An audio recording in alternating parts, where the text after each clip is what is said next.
Admiral Sarah Chen stood on the bridge of the UES Defiance, watching the massive alien fleet approach through the viewport. The hegemony ships were beautiful in their own terrifying way. Sleek black vessels that seemed to bend light around them, making space itself look wounded. There were thousands of them. Each one 3 times larger than humanity's biggest dreadnoughts. "Ma'am, incoming transmission from the hegemony flagship," reported Lieutenant Torres from the communications station. His voice carried just a hint of nervousness, which was understandable. This was humanity's first contact with an alien civilization, and it wasn't going well. "Put it through," Chen ordered, straightening her uniform. She had been preparing for this moment ever since the long-range sensors had detected the alien fleet entering the Sol system 3 days ago. The main screen flickered, and suddenly they were looking at something that had crawled out of humanity's darkest nightmares. The being was tall and skeletal, with forearms ending in razor-sharp claws. Its head was elongated, with 3 glowing red eyes arranged in a triangle. When it spoke, its voice was like grinding metal mixed with the screams of dying worlds. "I am Overlord Vex High of the Hegemony Third Fleet. Your species has been evaluated and found to be suitable for integration into our empire. You will surrender immediately and submit to processing. Your resistance is futile. Your technology is primitive. Your weapons are toys. You have 1 solar rotation to comply, or your world will be cleansed of all life." The transmission ended abruptly, leaving the bridge in stunned silence. Chen looked around at her crew, seeing fear in some eyes, determination in others. She had served in 3 different wars, fought pirates in the outer colonies, and survived the Mars Rebellion. But nothing had prepared her for this. "Captain Kim, what's our status?" she asked, turning to her tactical officer. Captain Kim was a veteran of the asteroid wars, a man who had seen more combat than most people saw in their nightmares. He looked up from his console with a grim expression. "Our entire fleet is here, Admiral. Every ship humanity can muster. 237 vessels total, including support ships, against their 3,000. The numbers were sobering. Earth's entire space navy was less than 8% the size of just this one alien fleet. Intelligence reports suggested the hegemony had dozens of such fleets spread across the galaxy. "What about their technology?" Chen asked. "Far ahead of ours in most areas," Kim replied. "Their shields are at least 50 years beyond our current capability. Their weapons seem to be some kind of plasma-based energy beams that can punch through our best armor like paper. And their ships—" He paused, running calculations on his tablet. "Their smallest frigates have more firepower than our flagship." Admiral Chen nodded slowly. The situation was exactly as bad as the worst-case scenarios had predicted. Earth's scientists had been studying the long-range sensor data for days, and every analysis came to the same conclusion. Humanity was completely outmatched. "Any word from the other colonies?" she asked. "The Mars Defense Force is preparing to evacuate the civilian population to the underground cities," reported Commander Walsh from the intelligence station. "Europa Station has gone dark. We think they're trying to avoid detection. The asteroid mining operations are shutting down and pulling back to the inner system." Chen felt the weight of humanity's survival pressing down on her shoulders. As the commanding officer of Earth's space forces, the decision would ultimately fall to her. She could order the fleet to stand down, try to negotiate some kind of surrender that might spare civilian lives. The aliens had given them 24 hours to decide. "Admiral," Lieutenant Torres spoke up hesitantly, "there's something else. We've been monitoring alien communications across multiple frequencies. Their language is starting to make sense to our computers." "What are they saying?" Torres looked uncomfortable. "They're discussing how to divide up Earth's resources.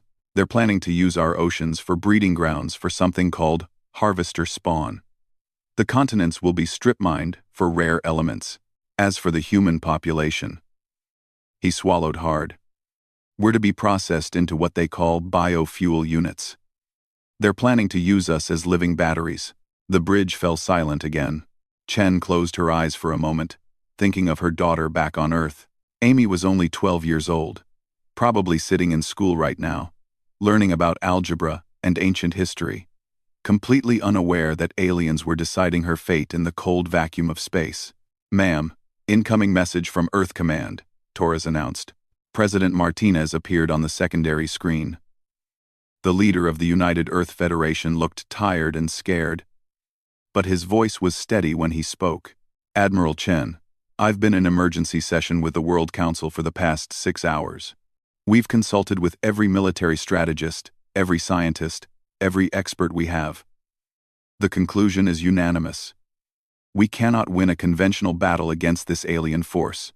I'm authorizing you to open negotiations for surrender terms. Chen stared at the screen for a long moment.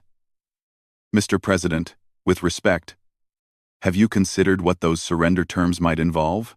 We have to try to save as many lives as possible, Admiral. If there's any chance of negotiating a peaceful resolution.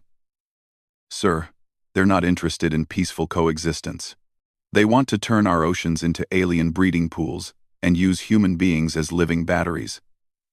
This isn't a negotiation. It's a death sentence, with extra steps. President Martinez looked even more haggard. Then what do you suggest, Admiral?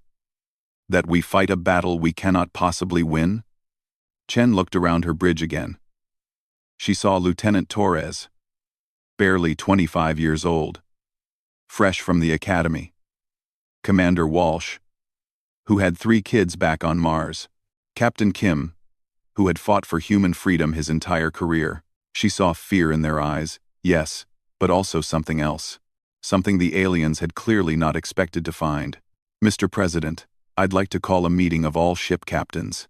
I want every commanding officer in the fleet to weigh in on this decision. Admiral, we don't have time for extended deliberations. 1 hour, sir. Give me 1 hour. Martinez nodded reluctantly. 1 hour, Admiral. Then we need to make a decision. The captain's meeting was held virtually, with representatives from all 237 ships in the fleet appearing on Chen's conference screen. She looked at faces she had known for years, people she had served with, fought beside, and trusted with her life. You've all seen the intelligence reports, she began. You know what we're up against. The President has authorized me to negotiate surrender terms with the alien fleet. I want to know what you think. Captain Rodriguez of the heavy cruiser Indomitable was the first to speak. Admiral, my crew didn't sign up to be alien livestock. If we're going to die anyway, I'd rather die fighting. The odds are impossible, pointed out Captain Okonkwo from the destroyer Swift Justice. We'd be throwing away lives for nothing. Would we? Asked Captain Singh from the carrier Yorktown. What kind of message does it send if humanity just rolls over when threatened? What does that say about who we are as a species? The debate continued for 40 minutes. Some argued for attempting negotiations, hoping to find some middle ground. Others pointed out that the aliens had made their intentions crystal clear. There was no middle ground between freedom and becoming biofuel.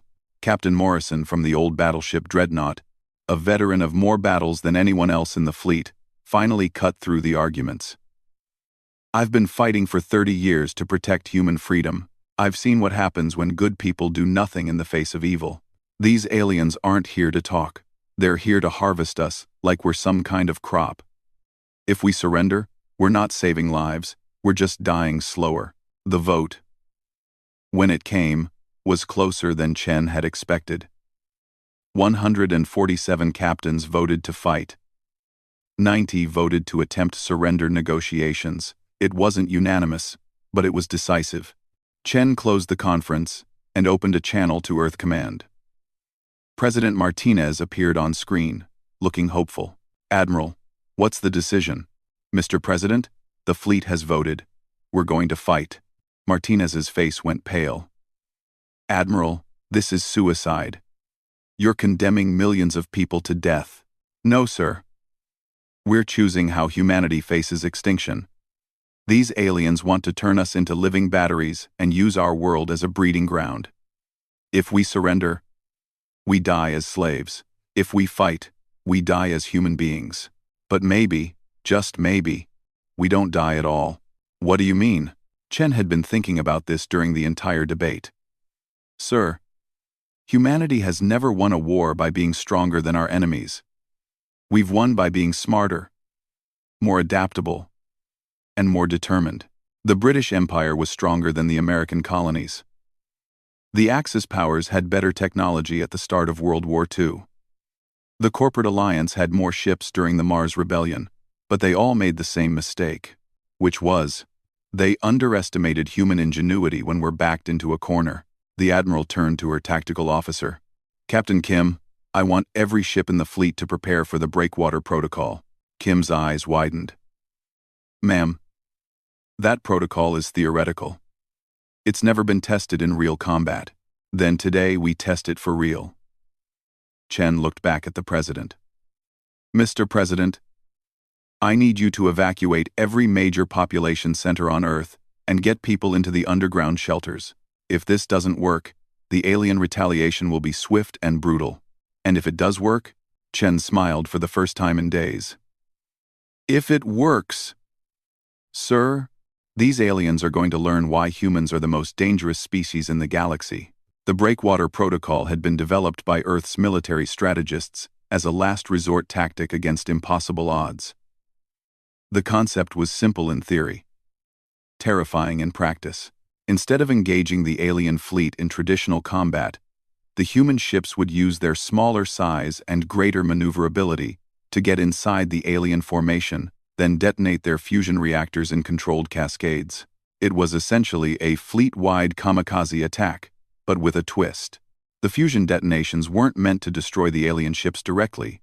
They were meant to create a chain reaction of electromagnetic pulses that would disable the aliens' advanced electronics. Without their shields and weapons, the mighty hegemony fleet would be reduced to floating metal hulks. The plan required perfect timing, incredible coordination, and more courage than any military operation in human history. It also required every single ship in the fleet to sacrifice itself. There would be no survivors among the Space Navy. Admiral, Lieutenant Torres spoke up quietly. I'm getting marriage proposals over the comm from 3 different departments. Apparently, if we're all going to die, people want to do it married. Despite everything, Chen found herself chuckling. Grant permission for any ceremonies that can be completed in the next 2 hours. If we're making our last stand, people should have the chance to say what they need to say. Over the next hour, Chen watched dozens of impromptu weddings take place across the fleet. She also saw crew members recording final messages for families on Earth, writing letters they knew would never be delivered, and simply holding each other in the face of certain death. But she also saw something else. She saw Lieutenant Torres calmly calculating the optimal approach vectors for the suicide run. She saw Captain Kim modifying torpedo guidance systems to serve as makeshift detonation triggers.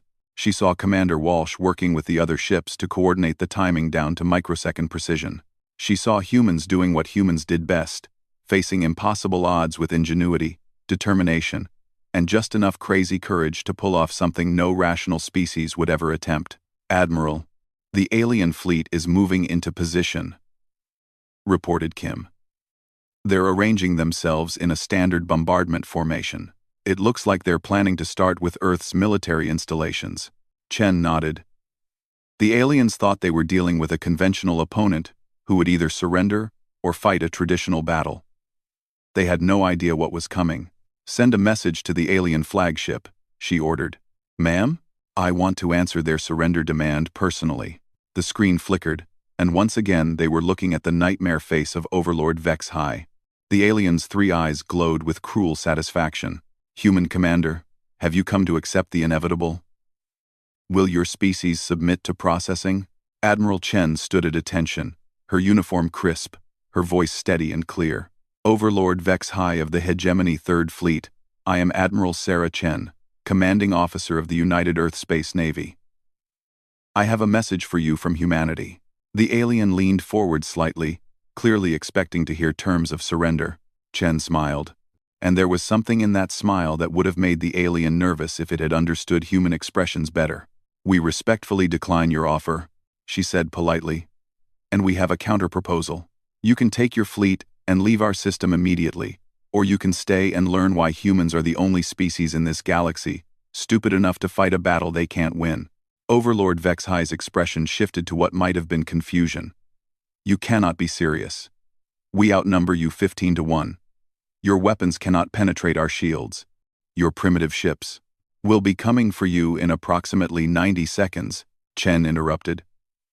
I'd suggest you use that time wisely. Maybe call home and tell your family you love them. That's what humans do before a battle.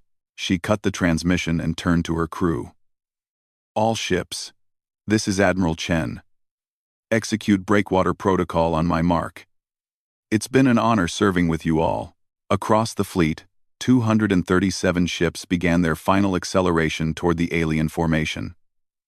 In a few minutes, the battle for Earth would be over. One way or another, humanity would have made its choice about how to face the universe. The human fleet streaked toward the hegemony formation like arrows shot from a bow held by a madman.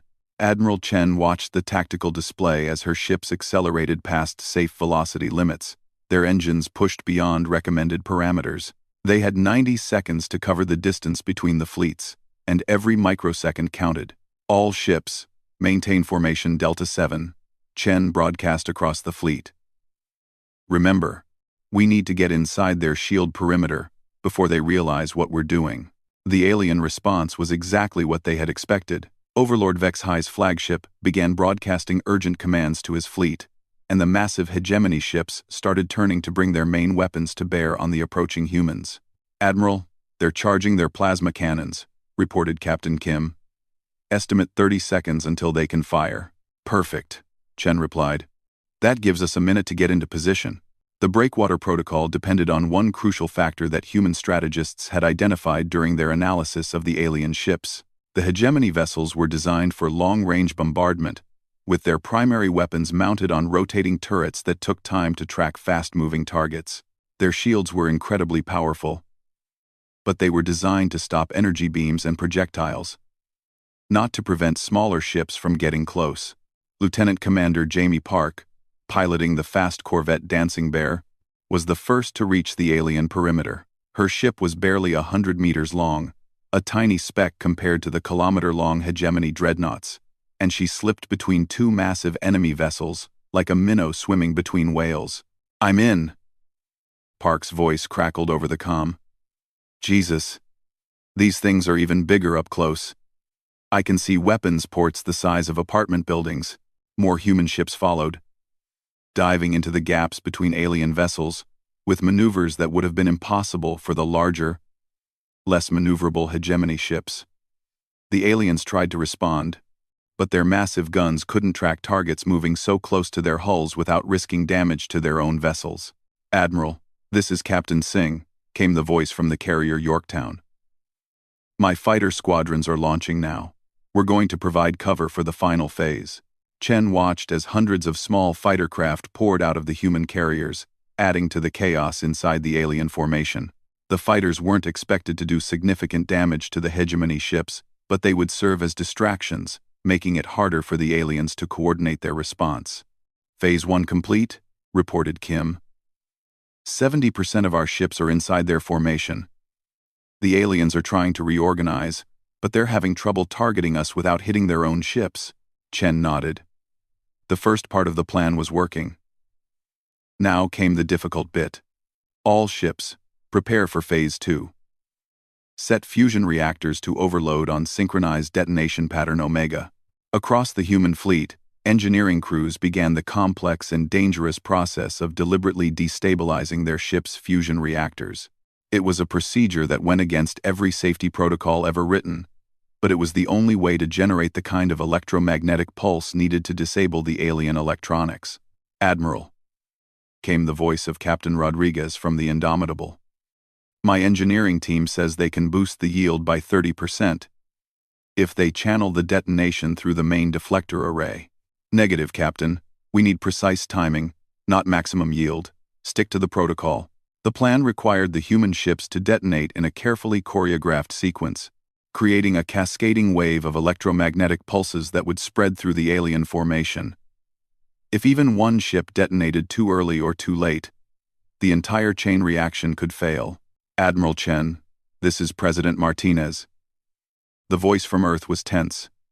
How long until it's over?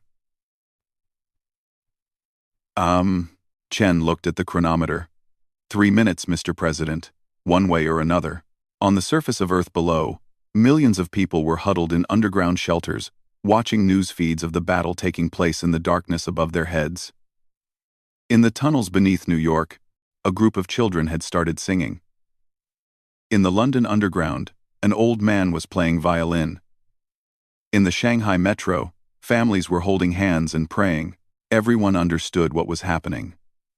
Humanity's entire space fleet was about to commit suicide in a desperate gambit to save the planet. There would be no victory celebration, no triumphant return of heroes. If the plan worked, Earth would be saved, but at the cost of every single person currently fighting in space. "Admiral, I'm getting some strange readings," reported Commander Walsh from the science station. "The aliens are doing something to their shields. It looks like they're trying to modulate the frequency." Chen frowned. This wasn't in any of their scenarios. "What kind of modulation?" "I'm not sure, but if they can adjust their shield frequency to match our electromagnetic pulse, they could neutralize the effect," Kim finished grimly.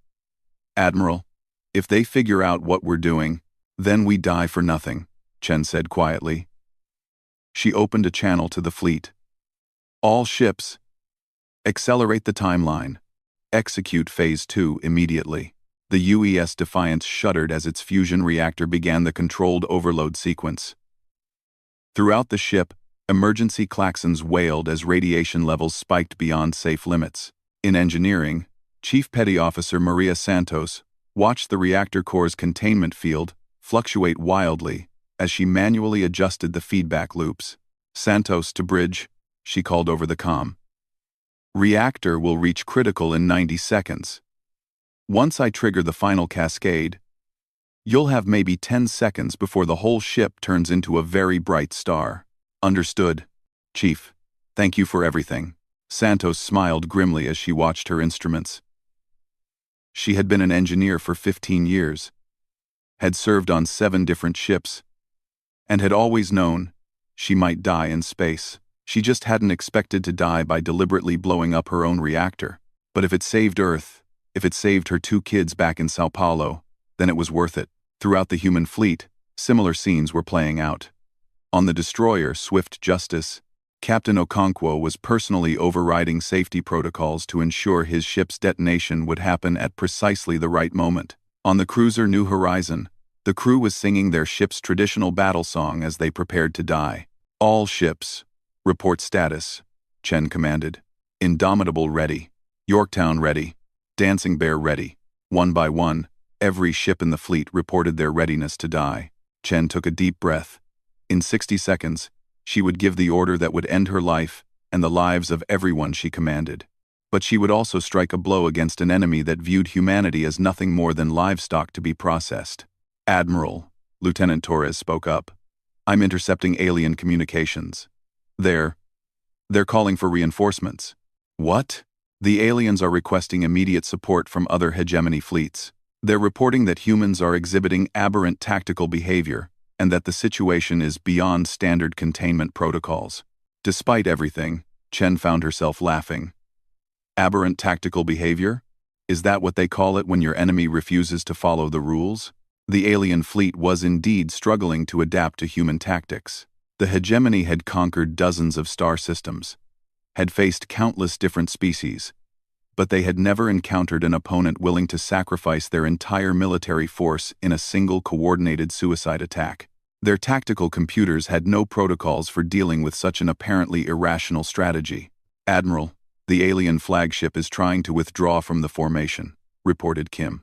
"Overlord Vexhi's ship is pulling back." "Let him run," Chen said.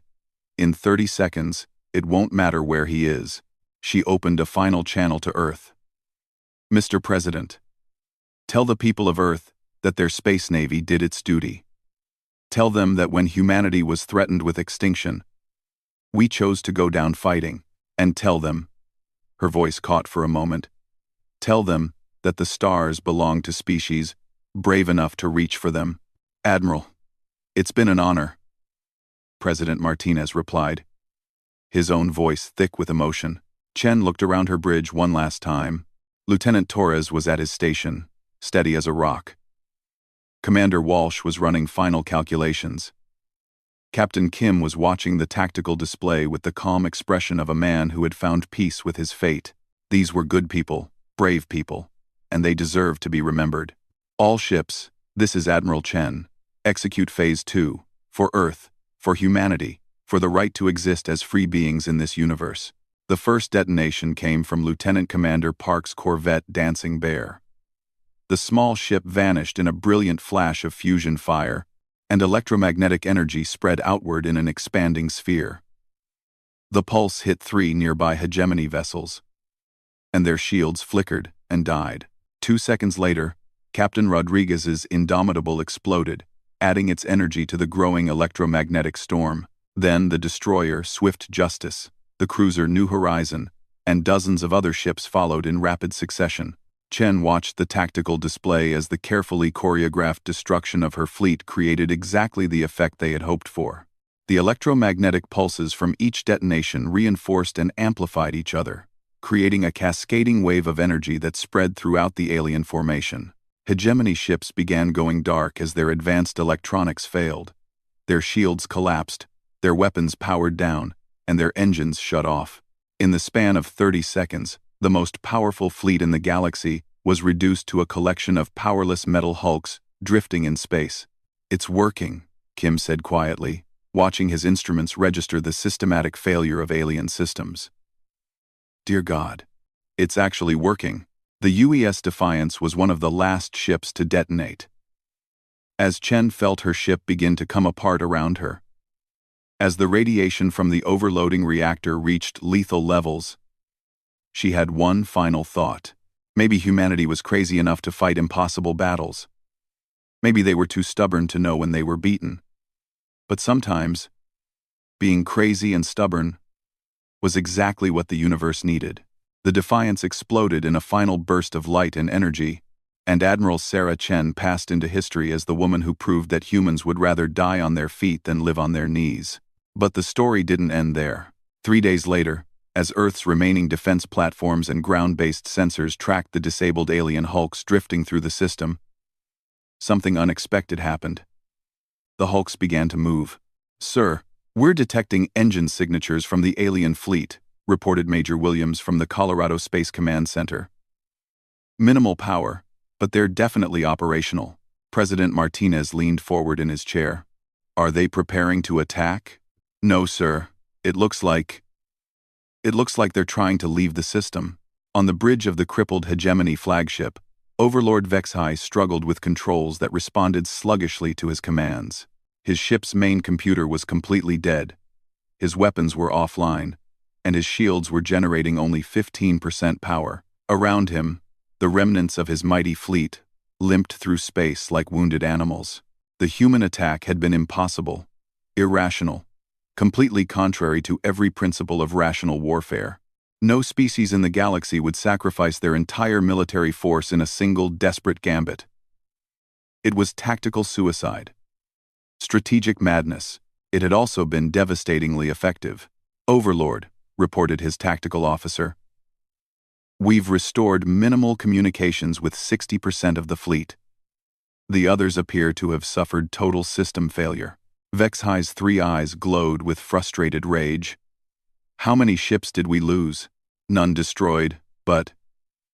"Overlord, it would take months of repair work to restore even basic functionality to most vessels. We're essentially helpless." The alien commander stared at the tactical display showing the positions of his crippled ships. In 300 years of conquest, the Hegemony had never suffered such a complete tactical defeat. They had been outfought by a species using inferior technology and suicidal tactics. "Sir, we're receiving a transmission from the planet." Vexhai's claws flexed involuntarily. "From the human government?" "No, sir. From someone calling themselves Colonel Thompson, Earth Defense Force." The screen flickered, and Vexhai found himself looking at a middle-aged human wearing a military uniform. The human's expression was polite, but cold. "Overlord Vexhai, I'm Colonel Thompson. I'm in command of Earth's remaining defense forces. I wanted to discuss the terms of your departure from our system." Vexhai bristled. "You dare to dictate terms to the Hegemony? Your fleet is destroyed. Your defenses are minimal." Colonel Thompson smiled. And there was something unsettling about the expression. That's true. Our Space Navy sacrificed themselves to disable your ships. But they accomplished their mission. Your fleet is currently helpless, drifting through our system without shields or weapons. From our perspective, you're no longer a threat. You're just targets. You would not dare attack defenseless vessels, wouldn't we? Thompson's smile grew wider. Overlord, let me explain something about human psychology. When you threatened to turn our people into living batteries, you made this personal. When you decided our children would make good breeding stock for your spawn, you crossed a line. Right now, there are approximately 2 million humans on Earth who would volunteer to pilot suicide drones into your helpless ships, just for the satisfaction of watching you burn. HFY felt something he hadn't experienced in decades. Uncertainty. The humans had already demonstrated their willingness to die, rather than submit. What would they do to enemies who could no longer fight back? However, Thompson continued, we're prepared to be reasonable. You have 24 hours to get your ships operational enough to leave our system. Any vessel still in Sol space after that deadline will be destroyed. We'll provide you with basic repair materials and technical assistance to ensure you can travel safely back to wherever you came from. And in return? In return, you take a message back to your hegemony. Tell them that Earth is off limits. Tell them that humans are not suitable for integration into their empire. Tell them that any future hegemony ships entering our system will be treated as hostile and destroyed. HFY's tactical officer looked puzzled. Sir, why would they offer to help us repair our ships? Thompson apparently heard the question. Because we want you to spread the word. We want every species in your empire to know what happened here. We want them to know that when the mighty hegemony Third Fleet came to conquer humanity, they limped away with their tails between their legs. The transmission ended, leaving HFY staring at a blank screen. For the first time in his long military career, he was faced with an opponent he didn't understand at all. The humans had destroyed their entire space fleet to disable his ships. Now they were offering to help him escape, just so he could return home and admit defeat. It was illogical, irrational, and completely effective psychological warfare. Contact the repair teams, he ordered reluctantly. Accept the human offer of technical assistance.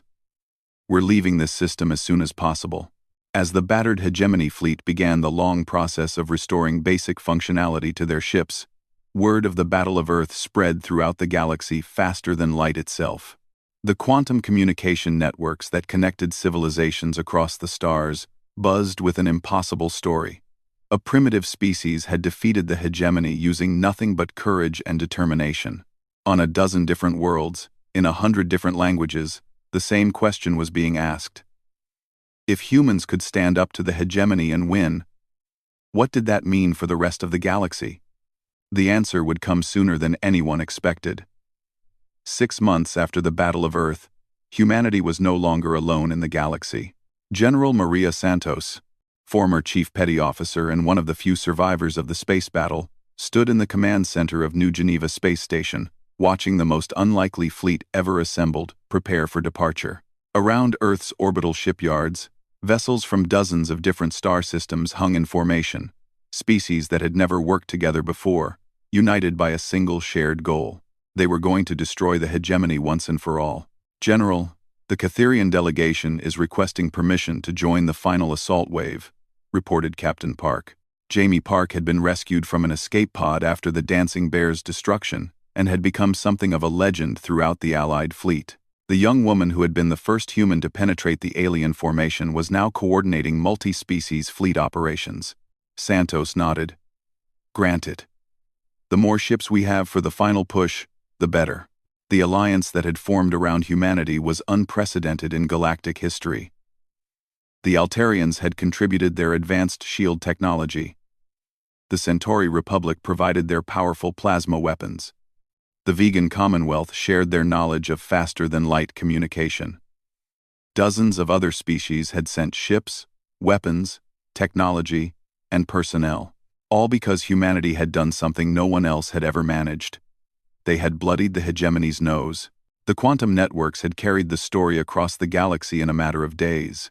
The species that had terrorized the galaxy for 3 centuries, that had conquered hundreds of worlds and enslaved billions of beings, had been defeated by a species armed with primitive weapons and sheer stubborn determination.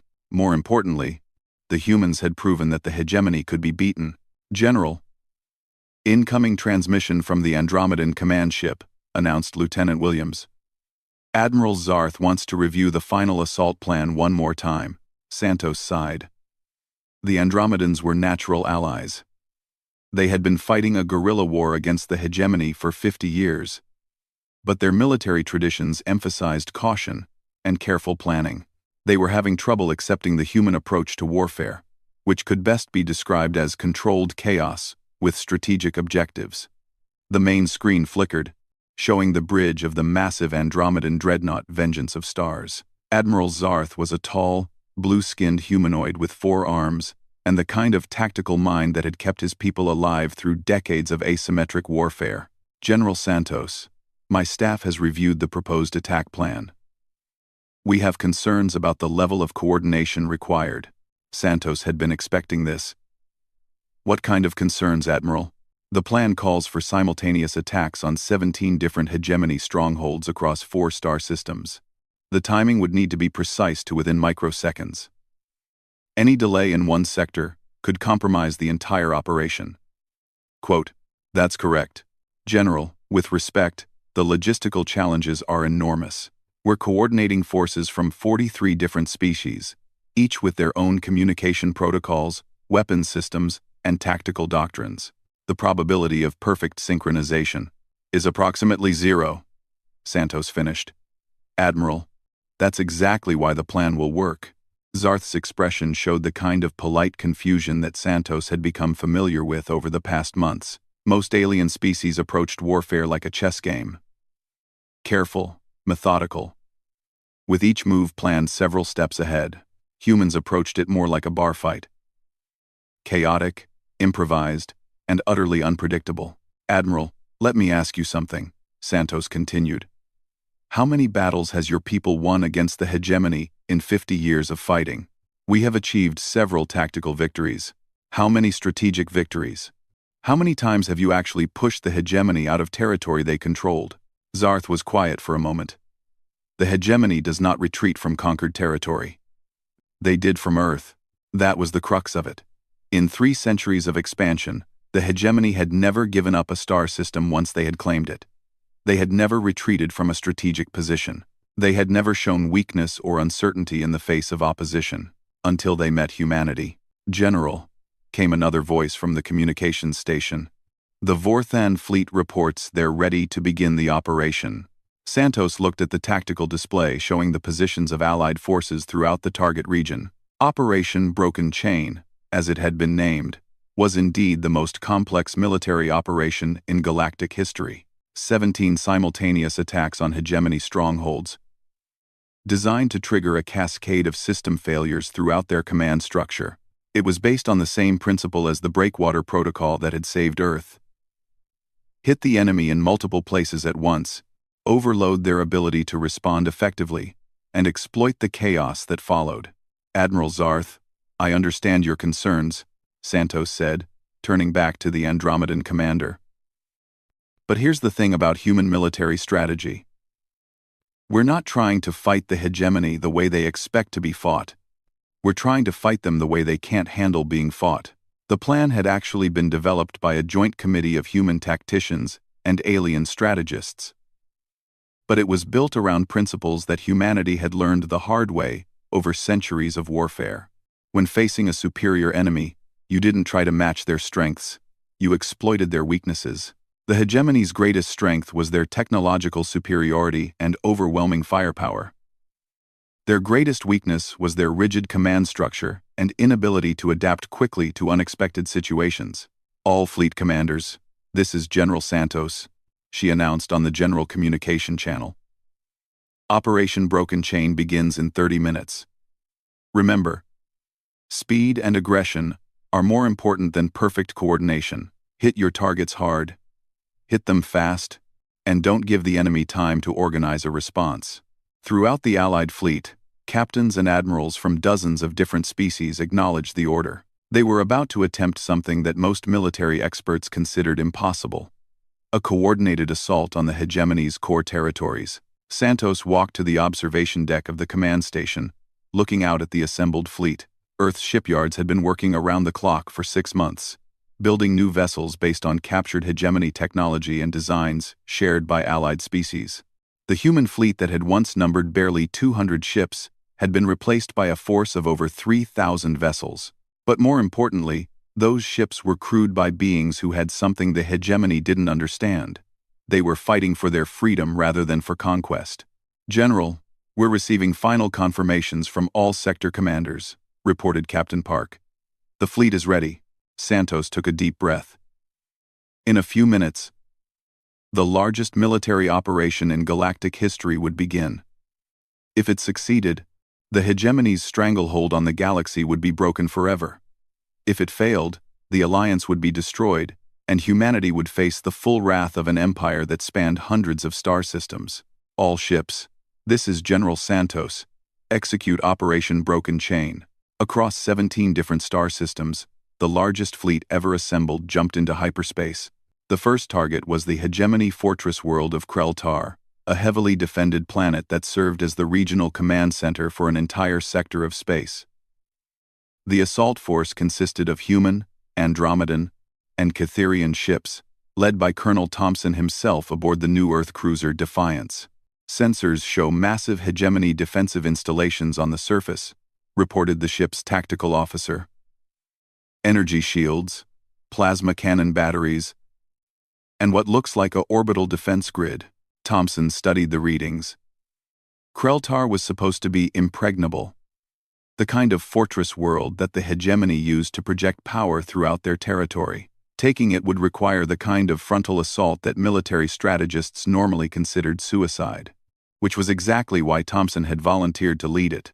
"All ships, this is Thompson. Remember, we're not trying to conquer this planet. We're trying to send a message. Hit the command centers, destroy the communication arrays, and make sure the hegemony knows we were here."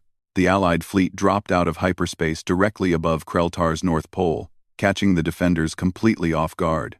The hegemony had apparently never considered the possibility that anyone would be crazy enough to attack one of their fortress worlds directly.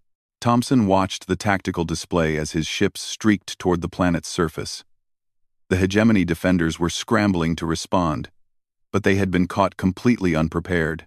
Their massive orbital platforms were still rotating into firing position when the first wave of Allied ships reached the atmosphere. "This is Andromedan Squadron Leader Kithvar," came a voice over the comm. "I'm seeing minimal resistance. The enemy appears to be in disarray." That was exactly what Thompson had hoped for. The hegemony's greatest weakness was their inability to adapt quickly to unexpected situations. They had protocols for everything, contingency plans for every scenario they could imagine. But they had never imagined someone would be insane enough to assault their fortress worlds directly. "Human strike team. This is Catherian Captain Veltar. We're detecting massive subspace communications coming from the planet's surface. They're calling for reinforcements." "Let them call," Thompson replied. "By the time help arrives, we'll be gone." The assault on Kreltar lasted exactly 47 minutes. The Allied forces hit every major military installation on the planet, destroyed the primary communication arrays, and withdrew before the hegemony's reinforcements could arrive. They left behind a clear message. Nowhere in hegemony space was safe from attack. Similar scenes played out across 17 star systems. The fortress world of Vexmore fell to a combined human-vegan assault. The shipyards of Kreldun were destroyed by Centauri Republic bombers. The command center on Hegemony Prime was damaged by a daring raid led by Captain Park herself. For the first time in 3 centuries, the hegemony was on the defensive. "General, we're receiving reports from all 17 assault groups," announced Lieutenant Williams from New Geneva Station. "All primary objectives achieved. Allied casualties are running about 30% below projections." Santos felt a surge of relief. The operation had been a massive gamble, and it had paid off better than anyone had dared to hope. "What about hegemony casualties?" "Significant. We've destroyed or damaged over 2,000 enemy ships, eliminated dozens of command centers, and disrupted their communications network throughout the core sectors. But the real victory wasn't in the ships destroyed or installations damaged. The real victory was psychological. General, incoming transmission from Hegemony Central Command, Williams reported. It's on all standard frequencies. They're broadcasting in the clear. Santos frowned. The Hegemony never made public broadcasts. Put it through. The screen showed a figure that was clearly high-ranking in the Hegemony hierarchy, taller than Overlord Vex High, with more elaborate armor and what appeared to be cybernetic enhancements. When it spoke, its voice carried an authority that seemed to make the air itself vibrate. I am Supreme Overlord Keth Moore, High Commander of the Hegemony Central Fleet. To the species that have allied themselves with the humans, you have made a grave error. The Hegemony has ruled this galaxy for 3 centuries. We have conquered 1,000 worlds. We have enslaved 1 billion beings. Your pathetic alliance cannot stand against our might. The alien paused, its 3 eyes glowing brighter. However, the Hegemony is prepared to be merciful. Surrender now. Return to your home systems, and we will consider your recent attacks to be the result of human manipulation. Refuse, and we will demonstrate why the Hegemony is the dominant power in this galaxy. The transmission ended, leaving the command center in silence. Santos looked around at her staff. Humans, Andromedans, Kytherians, and representatives from a dozen other species, all working together to coordinate the largest military alliance in galactic history. Lieutenant Williams, open a channel to all Allied forces. Channel open, General. Santos faced the camera, knowing that her words would be transmitted to thousands of ships scattered across the galaxy, to billions of beings who had lived under the Hegemony's shadow for centuries. This is General Maria Santos, of Earth Defense Force, speaking for the Free Galactic Alliance. Supreme Overlord Keth Moore. We have a message for you, from every free being in this galaxy. She smiled, and it was the same kind of smile that Admiral Chen had worn 6 months ago. The smile of someone who had chosen to fight rather than kneel. We respectfully decline your offer of mercy. The age of Hegemony rule is over. The galaxy belongs to those brave enough to reach for the stars, not to those who would chain them in darkness. If you want to test our resolve, you know where to find us. She gestured to the tactical display showing the positions of the Allied fleet, thousands of ships from dozens of species, all united in common cause. As for demonstrating your might, we'll be waiting. Santos cut the transmission and turned to her staff. All ships, prepare for Phase 2 of the operation. If the Hegemony wants a demonstration of power, we'll give them one they'll never forget. The final battle for the galaxy was about to begin. 3 days later, the largest space battle in galactic history erupted in the Kethmar system, home to the Hegemony's Central Command. 5,000 Allied ships faced off against the Hegemony's entire Central Fleet, over 8,000 vessels that had never known defeat. The battle raged for 18 hours. Ships died in the thousands. The space around Kethmar Prime became a graveyard of twisted metal and shattered dreams. But when the smoke cleared and the weapon discharges faded, it was the Hegemony flag that lay in ruins. Supreme Overlord Kethmar's flagship, the massive dreadnought Inevitable Conquest, drifted powerless in space. Its weapons were gone, its shields had failed, and its command crew was dead.